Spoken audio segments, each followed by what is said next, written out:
you're going to get your clothes perfectly clean from start to finish for less than $400. This is for broke people, especially you millennials out there who can't afford the fancy washer dryer. Or you might live in a cramped studio apartment that doesn't even have a washer dryer hookup. What are you to do? Your apartment complex might even be in the hood and there's so much trash everywhere you wouldn't even touch your laundry room with a 10-foot pole. But the washer dryer set is so expensive. Look at this. I looked it up online, and these things cost about $1,000 just to be able to wash and dry your clothes. You might even live somewhere where the laundromat is so filthy you wouldn't wash anything in there. So let's get all your clothes clean for less than $400, taxes and all included. So what do you need? I listed the approximate prices of everything. In the upper left-hand corner, Costway portable washing machine for less than $150. In the smack dab in the middle, we have the dehumidifier. Those two things are the most important pieces of this project. Everything else is negotiable but those two things. And of course, the fan in the lower left-hand corner. Now, this advice comes out of my book called King of Cheapskates, 50 Reasons I Am So Cheap.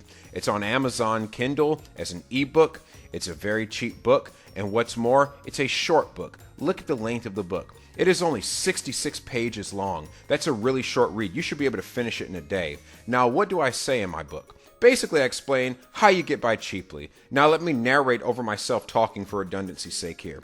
This is the Costway washing machine. I have the bucket up here to show you that the machine is small. It's only twice the height of a 5-gallon bucket. Now, it has two basins in it. The first basin is where you actually do the wash cycle of the clothes, and the basin on the left, the second basin, is where you spin them dry. It's like a centrifuge. If you've ever used one of those after you've gotten done swimming, you've had to wring out your swim trunks. Same idea. Now, all you do is put your dirty clothes in there. Now, you actually have to take a hose to get water in there. There's the water inlet hoses that it comes with are cheap. So what you end up having to do is actually get a shower hose and just use that as a fill line to fill in the water, throw the soap in, you wash it, you're good to go. Then you throw the clothes in the centrifuge after they're done washing so they can spin and get most of the water out. Now on an ordinary washing machine, what you'll notice is that you'll have the spin cycle and the wash cycle done in the same basin.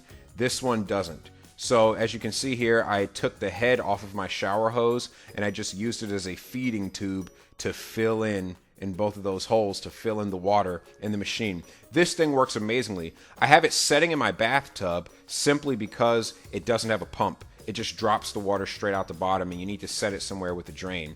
Now, to dry your clothes, simple. Just get you one of these $20 Walmart drying racks right here. You see how cheap that is? Sometimes they're even less than $20. You get a fan to blow the clothes dry and get a dehumidifier. This is the most important part. People hang dry their clothes and end up getting mold in their bedroom because they did not get a dehumidifier to prevent the moisture buildup. So once you get a dehumidifier, that's all taken care of. They're going to be perfectly dry. You may have to leave them to dry overnight, but you're pretty much going to get a good result.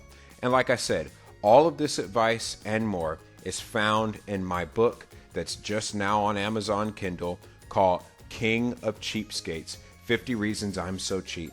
The link to the book will be in the description below. And if you need to get the dust off your clothes, just get a cheap lint brush. That's pretty much all. But you all have a good day. Happy saving.